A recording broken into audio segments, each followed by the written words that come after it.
I'd like to bring the meeting to order. First order of business is public comments. Do we have anybody in the public that would like to speak up? Hearing none, we'll move on. Thank you. Auditor's report. Ellen, would you like to talk to us about this fabulous report? Absolutely. I believe that Stephanie has just distributed a copy of the June 30th, 2014 audited financial statement.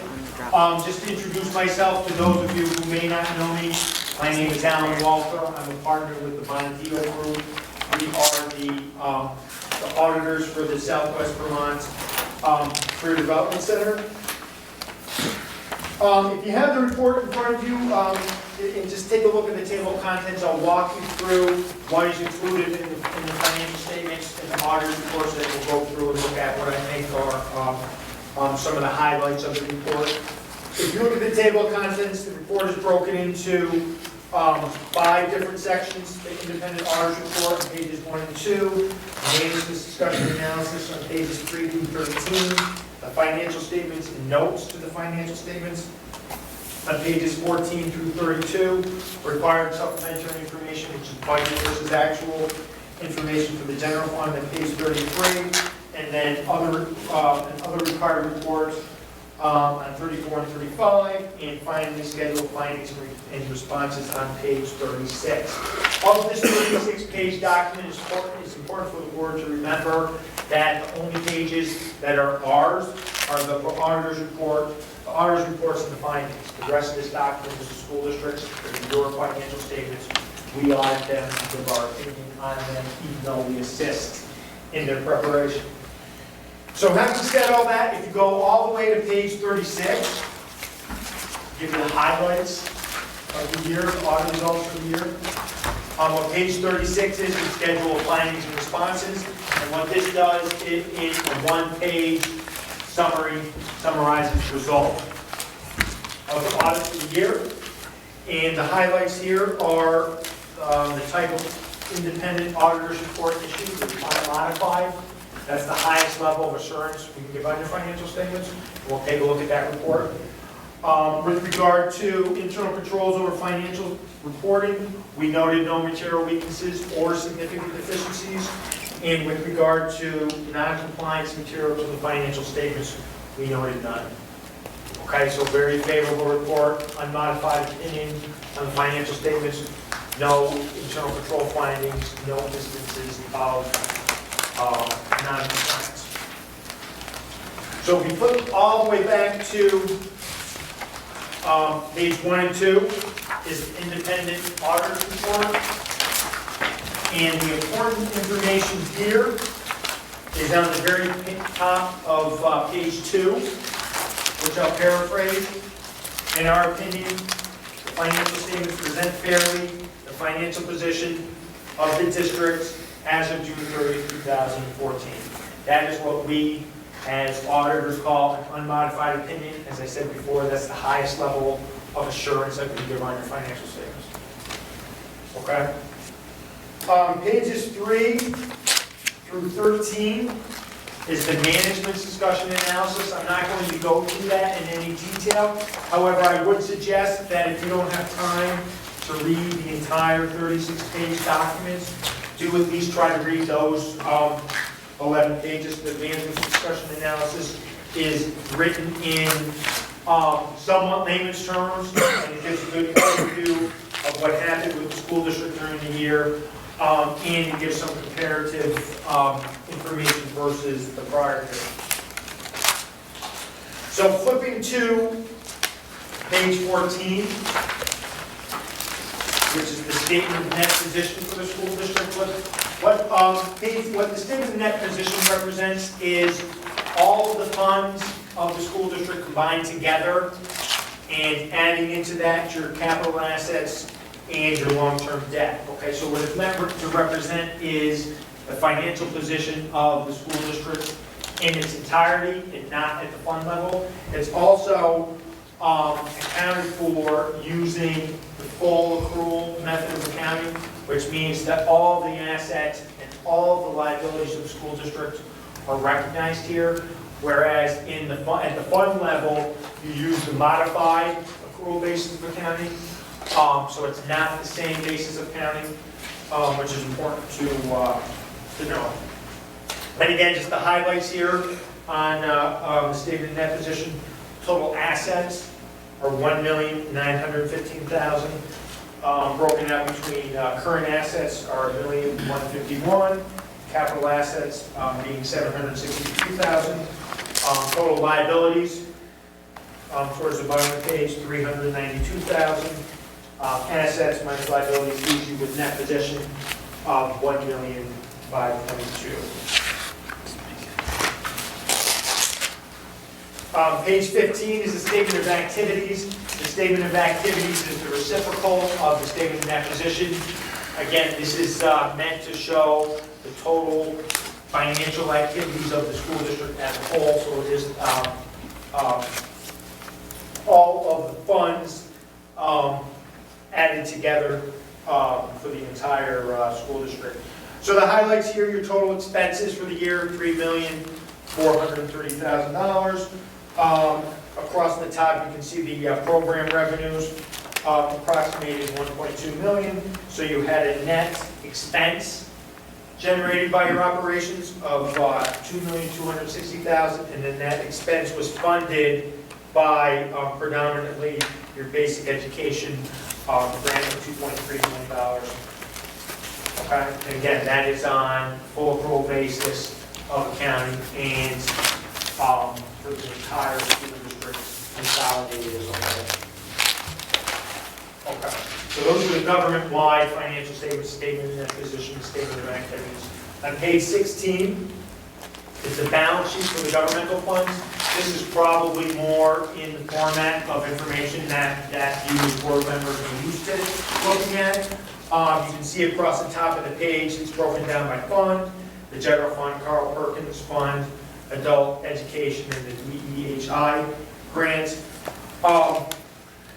Highlights here in the general fund, which is the operating fund through which most of the expenditures of the school district run. Total assets are $1,046,000. Your total liabilities were $221,000. The accounting formula is assets minus liabilities brings you to your fund balance. Total general fund balance is $825,000.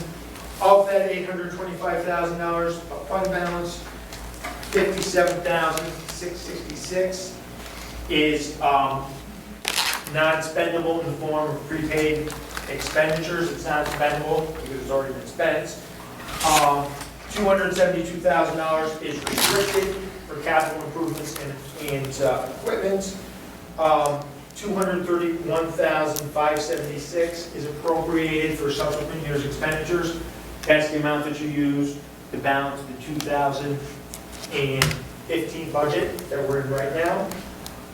And then $263,919 is unassigned. That would be the amount that would be available for the 2016 budget if everything went exactly as budgeted.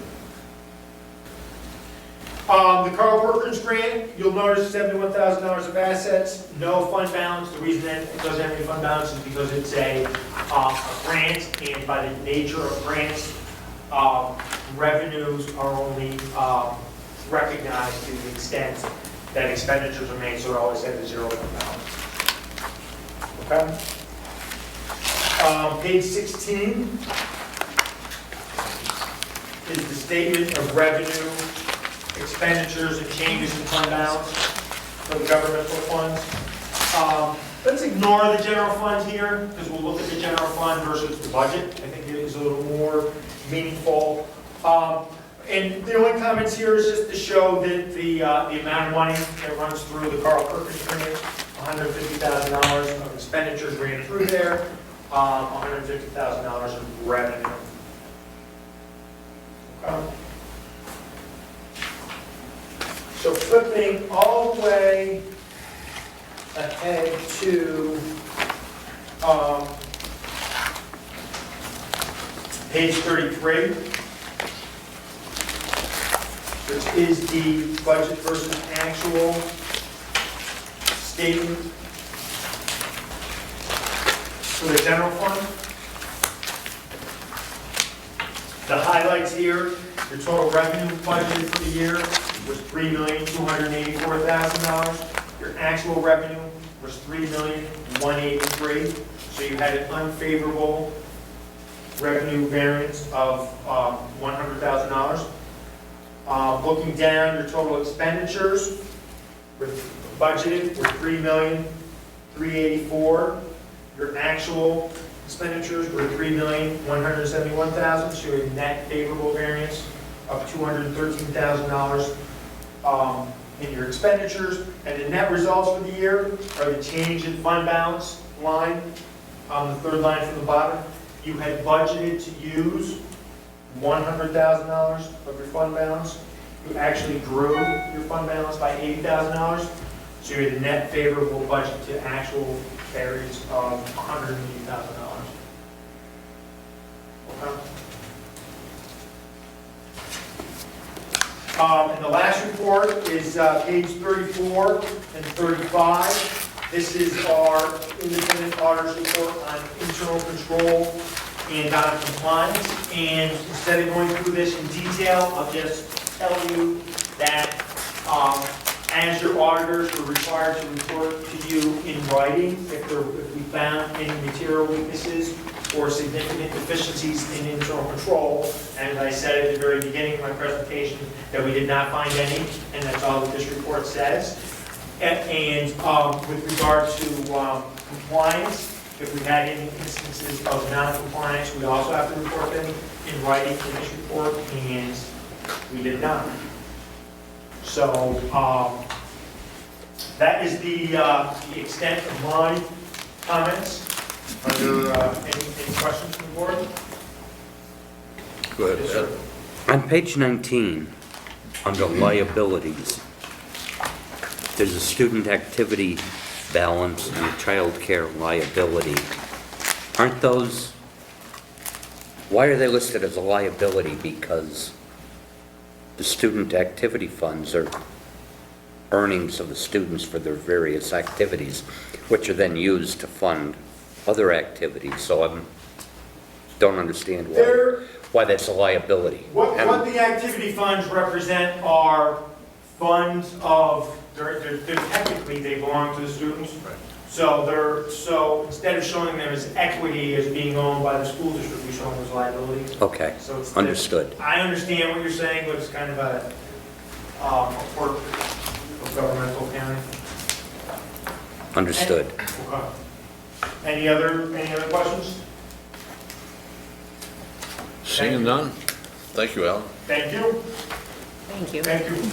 Thanks, Ellen. Do you need a motion? I don't know, do we need a motion to accept it? I would think so.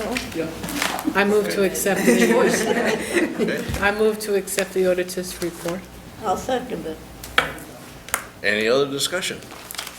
One more question that you may, and you may not be the proper person to address it, but I've been told the state of Vermont has required school districts to deposit a certain amount of money for new teachers coming in to a system or for their particular retirement fund. Is that going to affect us, or you don't know? I believe it will affect you. I don't know, Stephanie, if you know, is it the 6/30/15, the change in the funding for the retirement system? Well, some of the, what I do know is what will affect us is if we choose to fund a position through federal grant funds, then we will have to pay an Okay. additional amount. And to my knowledge, that's what will affect us for next year if we do choose to fund a position through Perkins. Thank you. Thank you. Any other comments, discussion? Seeing none? Those in favor, raise your right hand. Seeing no abstentions or nays, yes? Board Member Jessica Gully Ward is I'm on. sorry. Go to meeting, and she is raising her hand. Okay, Jessica, speak up. I didn't see you, sorry. Jessica's online. Oh, boy. I just, She's She's raising her hand. So, Send that to She's What do we raising her do? hand to agree. She's agreeing, yes. okay, thank you, Jessica. Okay. All in favor? No abstentions. Okay. Thank you, Alan. Have a safe drive Thank you back. Have a safe very much. drive home. Thank you. Or at least a better one you had coming in. Yeah, could be worse, so. They're Thank you. from all- Good night now. And he was rear-ended on the way here. All right, let's move on to consent agendas. We have the minutes from the full board meeting of May 18th, 2015. Do we have anybody? Thank you. Franny, motion? Made the motion? Second. Leanne seconded. Any discussion? Seeing none, all in favor, raise your right hand. Unanimous? Well, excuse me, pretty close. I wasn't there. Okay.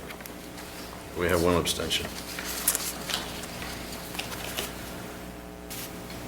Okay, payroll warrants, 25, 1049, 26, and 1051.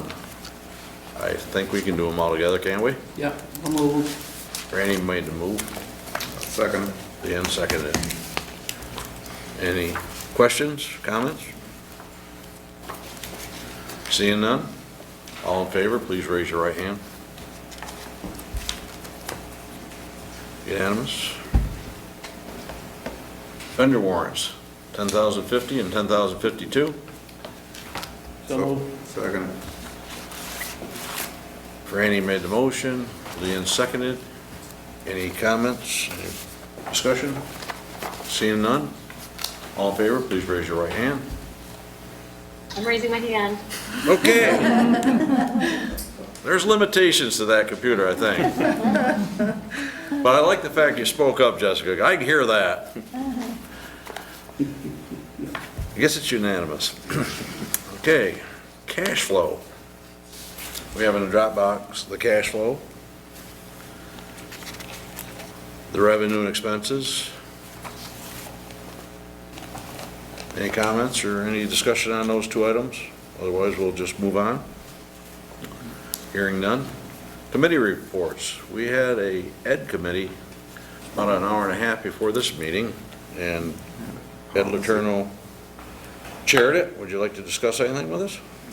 We had a rather lengthy discussion on the job description for the work-based learning coordinator, and the committee voted in the positive to recommend that the proposed job description be sent on to the full board for discussion and adoption.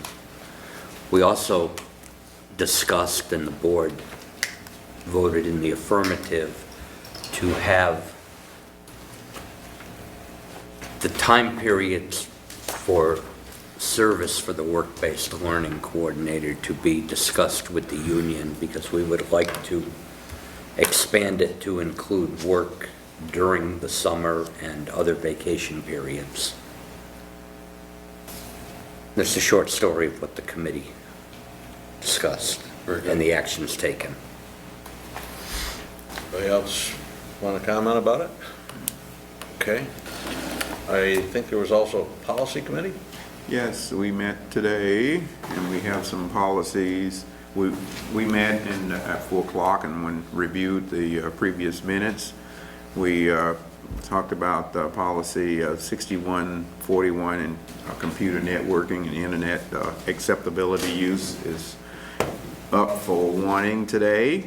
And we had policy number 5085, which is search and seizure. It should be for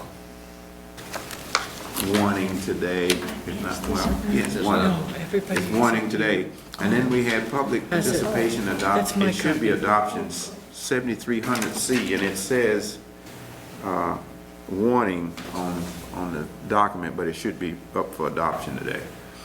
We spent some time talking about a question somebody asked about the attendance policies. That policy is up and running all over the place, and it's really helping everybody try to understand students and their ability to be present in the classroom for learning, and why not, and what we need to do. So that policy is in place. And that's basically the things that we discussed. Our next meeting, we was talking about whether we were going to meet in July, on July the 20th, or we were going to go August 17th. And I think we normally miss July and go to August. So unless there's something pushing and pressing, we'll be meeting in August at 4 o'clock for the regular board meeting. I don't know that this board will be meeting in July or not, but whatever we do. Okay, so that's the policy committee agenda. We plan to go back, and unless there's some additional policies brought to our attention, we're just going to go back and look at older policies and have a review and a discussion of their content. Very good. Thank you, Lynn. You want to move both those policies at once? I mean, they're for, No, I'm gonna do that in action. We're gonna leave that till then, and I think the only other comment I have is for the Finance and Facilities Committee. First of all, we never have had a meeting since we reorganized in the spring, and we need to have that meeting to set up a chair for that committee. I have no problem with July 20th. I don't know about you, Franny, or if you'd rather just stay to August. Do you know, Mike, if there's any issue with, I can tell you right now. whether or not we can wait till August? I'm more than happy to do either way. board's pleasure. We can wait until August unless something comes up. Okay, why don't we do that? We'll have it in August, and I think we picked the time of 5:30, if I'm not wrong. From 6:30? Changing it? Usually the finance and facilities is usually an hour before they this were. meeting. But our next meeting is the 17th of August. Yes. So you're okay with that? Yep, August 17th. Excuse me, when I'm trying to write and talk, I have a hard time coordinating myself here. Okay. We did the committee reports, now we're into action items. I have an action item of working based learning coordinator. Now, I'm not really sure what that action is. Is the action having to do with the actual qualifications? It was based on the Job job description. job description. Yes, So that's what we're voting on. to accept the job description with the 2 changes that were made during discussion.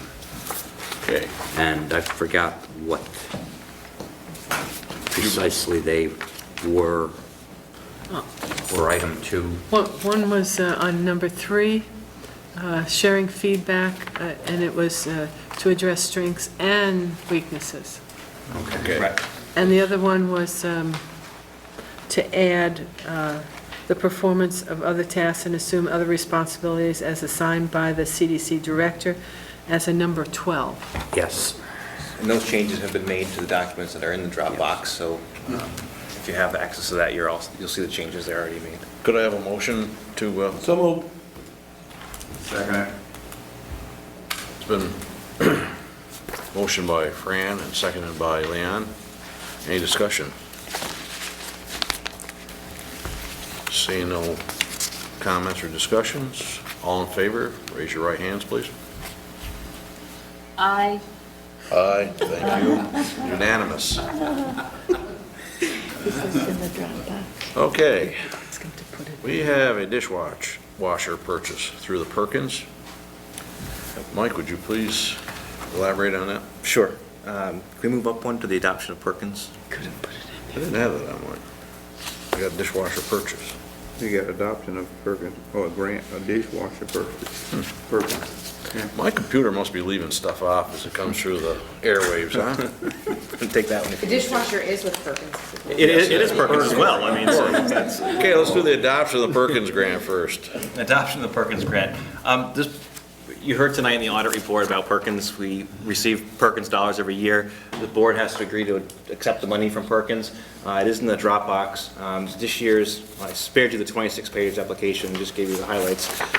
This year's allocation for the CDC is $185,325. That is the allocation. Our plan has been submitted to the state. Some highlights of the plan of that $185,000 involves industry-recognized credentials, program improvements, equipment purchases, professional development, pooling of funds for the consortium for new teacher training, all the things that kind of need to be in there. So that's, the board has to vote to adopt. So moved. Second. Leon moved it and Franny seconded it. All in favor, please, or excuse me, any discussion? Seeing as none, all in favor, please raise your right hand. Aye. Unanimous? Thank you. Okay, the next is the dishwasher purchase. Dishwasher purchase, it is in the Dropbox. This is one of the, I believe, the final purchase off of this year's Perkins funds. Stephanie's shaking her head over there. It is for a dishwasher for the culinary program. It's not that we don't have one, but the one that we had is a chemical-based system, not using any heat. So this is a much more modern equipment for the culinary program. And the purchase price in there you see, we have to put an electric booster heater on it because it's not hot enough, the water coming from the plant isn't hot enough to run it. So that is $7,196.80. So moved. Second. Moved by Leon and seconded by Fran. Any discussion? Just want to make sure I understand, because we're heating with wood, are you saying that the temperature doesn't get hot enough to? No, they could make it hotter, but it'd be unsafe for students to use. It has to reach 180 degrees, I believe, the water. So the water coming into the dishwasher isn't quite hot enough, so it's got to be boosted up. So you got to have a boost on it? Yeah. Okay. Yeah. All right. Yeah. Any other discussion? Like what, the old dishwasher? You were cut off the first part, Jessica. What happened to the old one? What's gonna happen to the old dishwasher?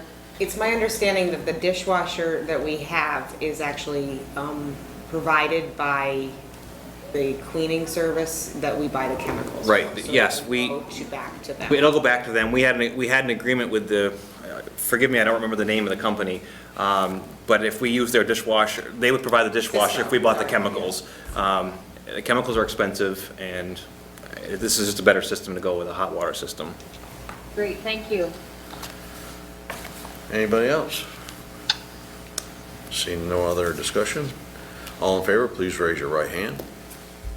Aye. Jackie? Okay.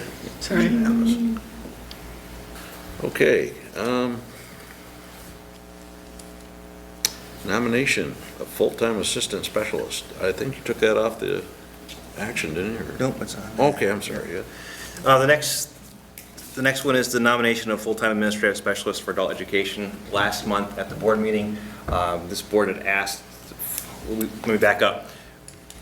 We had nominated a part-time replacement for the adult education program. The board had asked for a clarified job description of the full-time. That is in the Dropbox with the qualifications, the summary of major responsibilities, which include, and I'll just hit the highlights here, administrative support, receptionist services, technical and curriculum development support, marketing and social media. And that's kind of wrapped up in the whole thing. The subcategories are there. I can answer any questions about it. But the nomination is in the Dropbox to move that position this evening from .5 to full-time as recommended at the last board meeting. But it was moved to this one, so. So moved. Second. Third. Dan moved. And Gloria second. Any other discussion? Seeing none, all in favor, please raise your right hand. Aye again. Unanimous. Okay, let's move on to Tiger Direct laptop purchases. Tiger Direct. They're, I'm having a hard time finding that. Let me see if I can find them in there. The towers, too. There's two. There's two different Do you have those available still? purchases. I'll have to go back, I have to run back to the business office for that, I'm sorry. Bring those right back. Stephanie's going to grab those if somehow didn't make it into For the towers too? Yeah, for both of them. Okay, Yeah. then let's move on to the Are they in the joint fund? The daycare lease. daycare They're lease. not- They haven't voted. Okay. The daycare, which operates down off of the Human Services Program, they had a 3-year lease. It's been in place for several years. It does expire this year on or about July 1st, as the contract says. Bringing it to this board tonight to renew that contract. The only material change in the contract, which has been drawn up for years, is the monetary amount for the 3 fiscal years. The 3 fiscal years, it was $1,400, $1,500, $1,600, and the new contract is $1,700, $1,800, $1,900 to commence on or about July 1st of 2015. So those are the only material changes to the daycare. All materials are in place. Leanne moved, Franny second. Discussion? I understand that the daycare doesn't generate funds, so are we still at a loss? We're not at a loss with daycare. I mean, we sublease the space to the vendor, which is Growing Upright, and provide the overhead as part of the building costs. And so it's really providing the on-site lab for the Human Services Program. So I think it saves us money because we don't have to fund a lab, like the auto shop or manufacturing. They're there. So it works out so much better for the Human Services Program, just to happen right on site. Right. Anybody else? Seeing no other. All in favor, please raise your right hand. Aye. Unanimous again. I guess we might as well move on to Leanne's policies. First one is policy C7300, public participation at board meetings for adoption. Right. So moved. I'll second it. Franny moved, Leanne seconded. Any comments, discussion? Seems none. All in favor, please raise your right hand. Aye. Unanimous. Policy C6141, computer network and internet acceptable use for warning only. Second. Franny moved, Leanne seconded. Any discussion? Seeing none, all in favor, please raise your right hand. Aye. Unanimous. And And did you also want to? I misspoke. Search and seizure is going to be for the next meeting, not Okay. this one. I wrote it down just in case, but it Yeah, wasn't and I on this. did. I said it, and then I looked at my notes, and I said, oh, it's for the next meeting. No problem. Thank you, Okay. Leanne. I think we can go back to Tiger Direct now, can't we? We've got them, yes. Okay, good. Yep. This is Sorry for about the that. laptop purchases only, right? Laptop, and do you want to do them both together, or? That's your call. You spelled them out separate. We'll do them separate then. The first purchase is for replacement laptops for the center. I spoke I just had to find it here. Last month at the board meeting, you made some changes for our network infrastructure. We do, unfortunately, have an aging fleet of technology at the CDC. It's just inevitable. It just expires over time. And so we are a little behind the 8 ball on this. We are attempting to replace what we can this school year with budgeted funds. So this first purchase of 40 laptops will go towards that. And there's a quote from Tiger Direct for 40 Lenovo laptops with a total price of $14,520. These are local budgeted funds for that purchase. So move. Second. Leanne moved it. Franny seconded it. Discussion? Seeing none? All in favor, please raise your right hand. Aye. Unanimous? The second Tiger Direct purchase is for 40 desktop computers, which we are purchasing for classrooms that need the desktops. We are not replacing the entire units, we're replacing just the towers. We have plenty of monitors, keyboards, mice, et cetera, so we're saving some money that way as well, so we can get more bang for our buck with 40 machines. Those 40 towers from Tiger Direct come to a total price of $13,759. So move. Second. Leanne made the motion. Franny seconded. Discussion? Discussion? Yep. What operating system do you have on the On new ones? the ones that are coming in, 10? there'll be Windows 7 Professional, because Windows 7 Professional still supported and run, and a lot of our programs still require Windows 7. Windows 8 isn't fully supported on some of our platforms. But I thought that the Windows 7 was going to be expired in less than a year. Windows XP is gone. They're continuing Windows 7 professional support for some time for institutions. Oh, only for institutions? Yeah, they're still supporting it for education. I don't know the exact time frame on it, but we can always upgrade to Windows 8 with just the service license. So 10. 10. 10 is coming out in July. You do not want it. Yeah, so 8 is not great.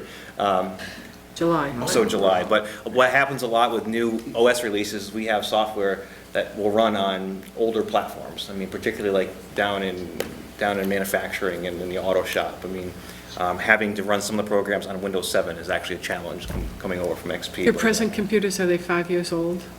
Some are 7 years old. Oh, good. And so do you anticipate these running for 5 years? I hope to at least get 3 to 4 years out of these. Because this purchase is actually for 2-year off-lease machines, which we bought in the past, which will get us 3 to 4, sometimes 5 years. That's why the cost for 40 machines is only $13,000. They represent about $339 a piece. Right. We've had good luck in the past with them. They come under warranty for at least a year and are still serviceable. That purchase, if I was to buy those, if we were to buy those new, you'd be in the $40,000 range to purchase those. So we looked to lesser or cheaper alternatives that will still meet the mission of what we need to do. Yeah, my only concern is that, you know, you might be shooting yourself in the foot in 2 years, but if they're leased, it's a whole different ballgame. Well, they're off lease, so. Oh, they're off lease. So we're getting them from off, refurbished essentially is what they are. We've purchased that in the past. We could literally need to buy about 300 machines in order to bring the center back up to date. So it's something that needs to be budgeted for, but we can't go along next year with what we have. It's just we've got that aging infrastructure, and some of the machines that are going they're at least 5 years old, and Sherry tells me some of them are even 7 years old. So it's time to see them on their way. We just can't support them anymore.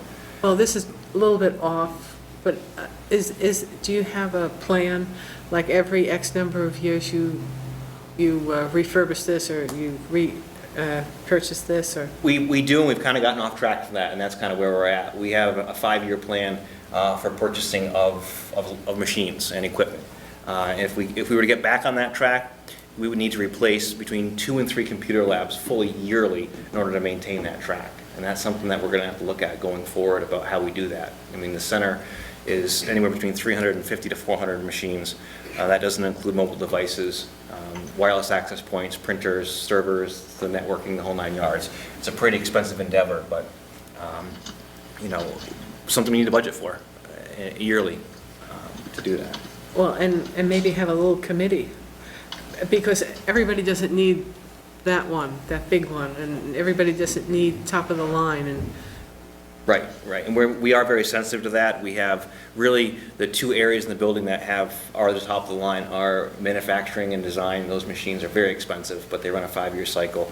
And then it was engineering that really needs top of the line machines. I mean, that program is still in its suspended state. The rest, as it's interesting, and that's why these machines are going to work fine for us. A lot of things are web-based.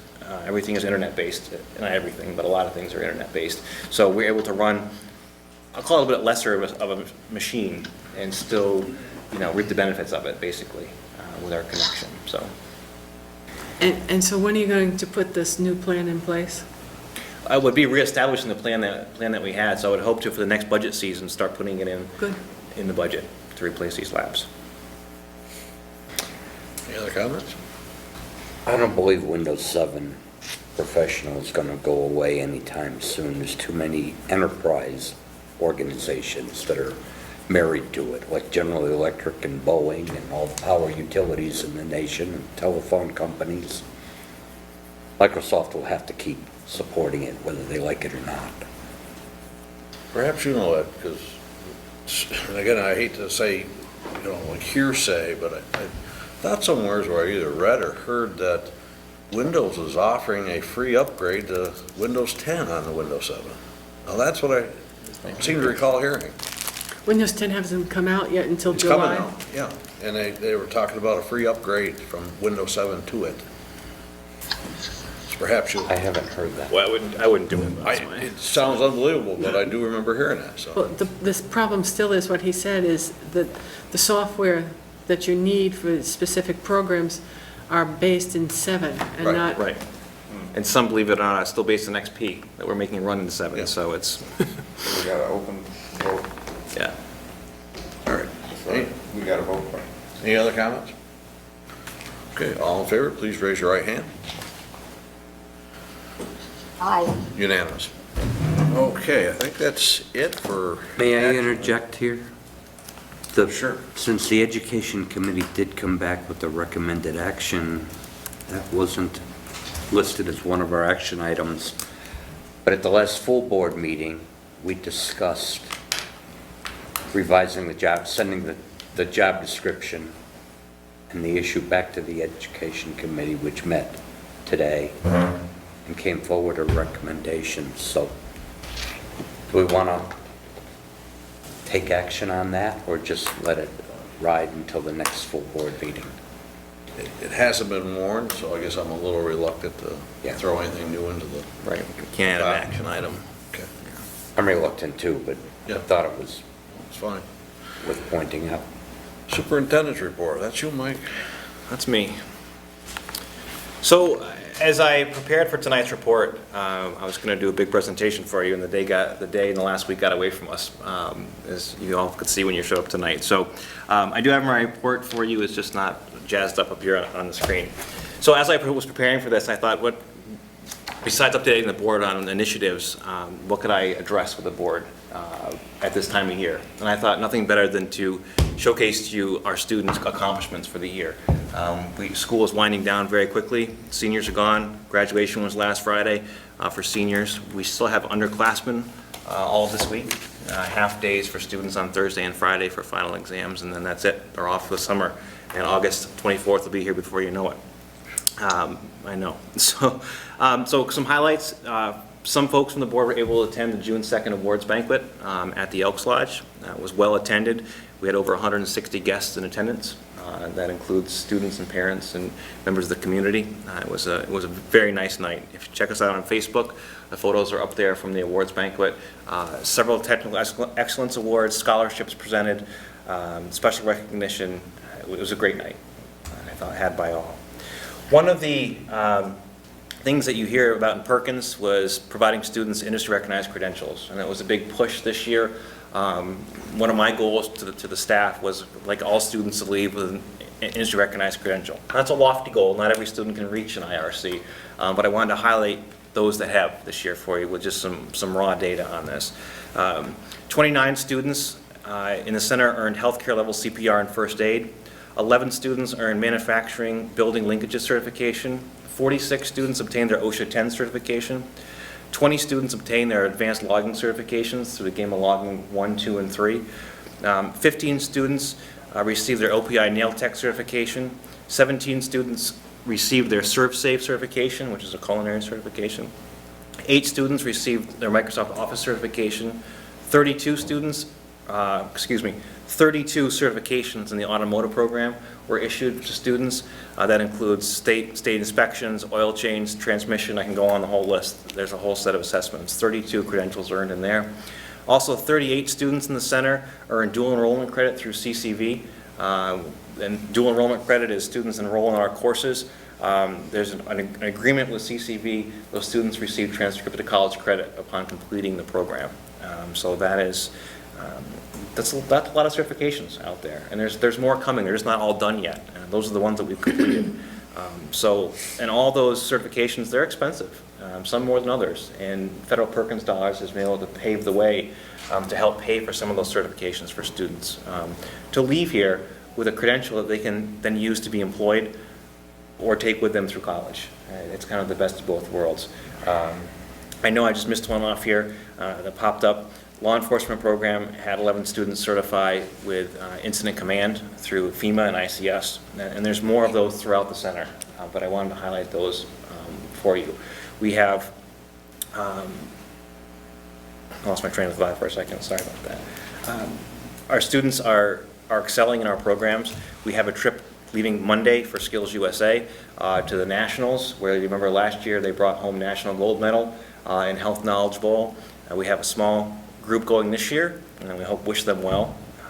We've had a big increase in our student organizations, which has created our sports teams, our CTSOs, which include DECA, Skills USA, hopefully next year a chapter of FFA, and whatnot.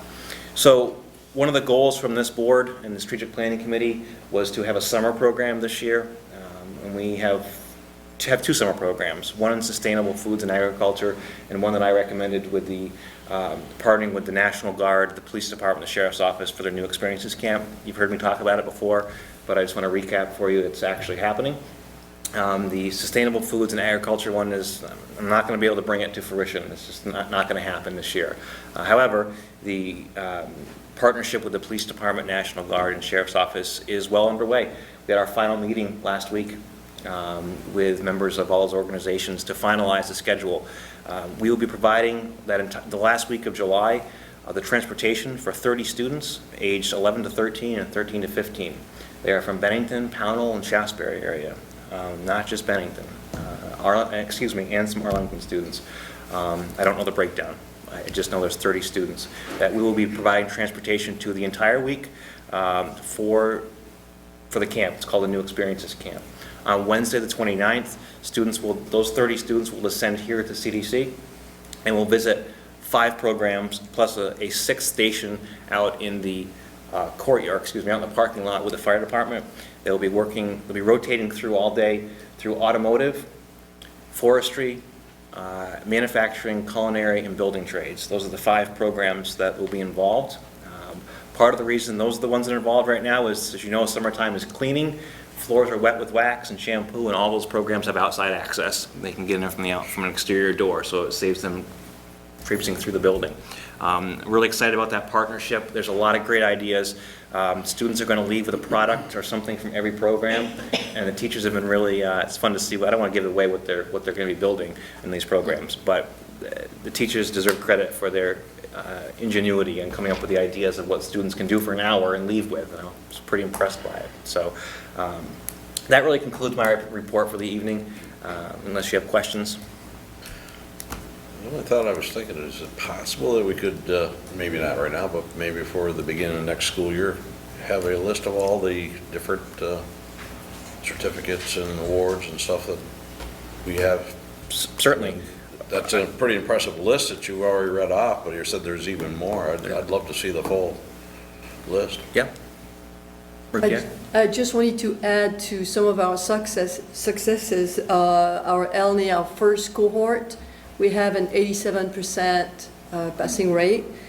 It's been a very difficult year, but I'm very proud of them. So I just wanted to share that with everybody. And, we'll keep you updated with that as they continue to prepare for the exam.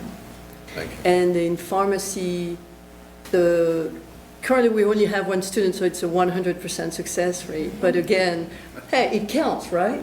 So the student that actually did sit for the exam passed on the first try. So again, that was our blended class that we had for adult education. So just wanted to share that too. That one student's a tough one. It could either be 100% or 0. 0. Yeah, I like that, yeah. And I'll note that pass rate for LNA of that cohort is impressive, to 87%. So, and if you haven't had a chance to, I guess I was done, but if you hadn't had a chance to look at the LNA lab, that is 99.99% done just down the hallway on the left. It's pretty impressive. So that's it for me. All set? That's it for me. Chairman's report. There's nothing coming from this man. What about executive session? Could we have a motion to go into executive session? So moved. Second. Made by Ed and seconded by Gloria. All in favor, please raise your right hand. Unanimous.